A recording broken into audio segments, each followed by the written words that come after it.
Halo, Assalamualaikum warahmatullahi wabarakatuh. Perkenalkan, kami dari kelompok 6 yang beranggotakan saya sendiri, Bella Fahira, dan Dafa Alif Maulana, serta Rahmatul Furqan. Kami ingin mempresentasikan hasil kerja kelompok kami yang berjudul tentang pendidikan politik. Baik, yang pertama tentang pengertian pendidikan politik. Pendidikan politik merupakan faktor penting bagi terbentuknya sikap politik warga negara yang mendukung berfungsinya sistem pemerintahan secara sehat. Pendidikan politik adalah usaha sadar untuk mengubah proses sosialisasi politik masyarakat sehingga mereka memahami dan menghayati betul nilai-nilai yang terkandung dalam suatu sistem politik yang ideal yang hendak dibangun. Dan yang kedua, fungsi pendidikan politik. Jadi fungsi dari pendidikan politik yaitu untuk meningkatkan pengetahuan rakyat agar mereka dapat berpartisipasi secara maksimal dalam berpolitik. Pendidikan politik itu tidak hanya diarahkan pada perubahan-perubahan sikap-sikap politik individu saja, akan tetapi juga diarahkan pada pembaharuan bentuk-bentuk struktur politik dan lembaga kemasyarakatannya. Dan yang ketiga yaitu tentang peran pendidikan dalam kehidupan masyarakat. Pendidikan politik harus bisa berkembang dalam kebebasan di tengah masyarakat sebagai gerakan kontra penuh humanisasi. Pendidikan juga harus berisian ajaran untuk berani mendobrak banyak kepincangan di masyarakat yang menimbulkan kesengsaraan pada rakyat. Mengarah tingkat demokrasi sejati dan demokrasi vital.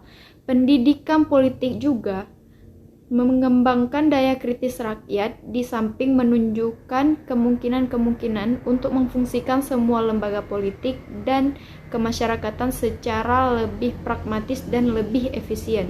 Lebih singkatnya, pendidikan politik harus bisa meningkatkan proses demokratisasi dari masyarakat bangsa. Masyarakat harus memaksimalkan hak mereka dalam berapresiasi, menyampaikan saran, dan pendapat serta bertanggung jawab atas apa yang mereka lakukan dalam kehidupan berpolitik. Pendidikan politik dalam bahasa pendidikan dinyatakan juga sebagai upaya belajar. Baik, materi selanjutnya akan dilanjutkan oleh teman saya yang bernama Dafa Alif Maulana.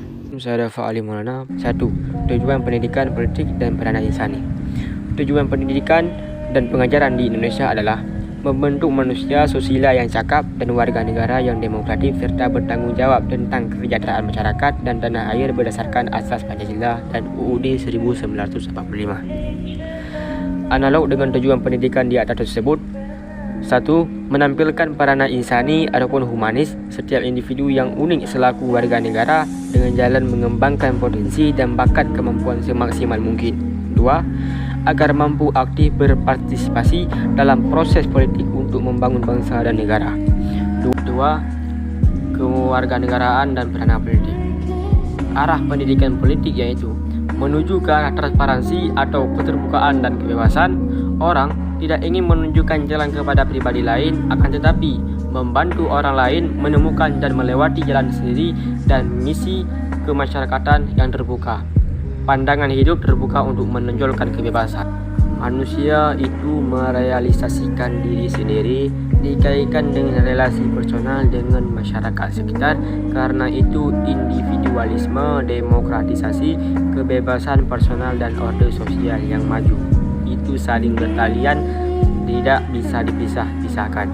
Sehubungan dengan penjelasan tersebut di atas, pendidikan politik menyatakan bahwa untuk menentukan apakah masyarakat itu bisa betul-betul maju dan berkembang atau justru tidak bisa berkembang, masyarakat bisa menjadi wujud bagi diri sendiri yang bebas dan otonom, yang mempunyai kemampuan dan wewenang untuk ikut menentukan macam-macam ketetapan sosial, politik, dan kultural.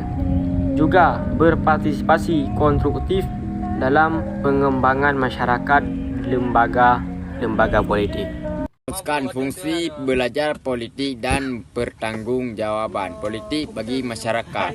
Sedikit atau banyak pendidikan politik itu merupakan aktivitas agogis yang terlembagakan, yang secara sistematis dan internasional berusaha mendorong peserta, siswa, orang dewasa, rakyat untuk berpartisipasi politik lebih aktif lagi dalam membangun lembaga-lembaga kemasyarakatan dan politik, dan membangun budaya bangsa. Maka pendidikan politik itu mengajukan apel terhadap pertanggungjawaban rakyat untuk ikut menata masyarakat, lingkungan sendiri dan masyarakat negara. Menurut dilaksanakannya kewajiban-kewajiban selaku warga negara untuk membangun tanah air, di samping mendapatkan hak-haknya yang wajar-wajar, yaitu untuk membuat bangunan-bangunan dan bentuk-bentuk baru di tengah lingkungan budaya bangsa sendiri. Semua aktivitas itu dilakukan secara bertanggungjawab dalam ikutan hidup bersama secara gotong royong atau kolektif atas dasar kesukarelaan disertai ketulusan, ikhlasan, dan keterlibatan ketersangkutannya selaku warga negara di medan politik. Baik, sekian presentasi dari kami. Lebih dan kurang kami mohon maaf. Cukup sekian dan terima kasih. Assalamualaikum warahmatullahi wabarakatuh.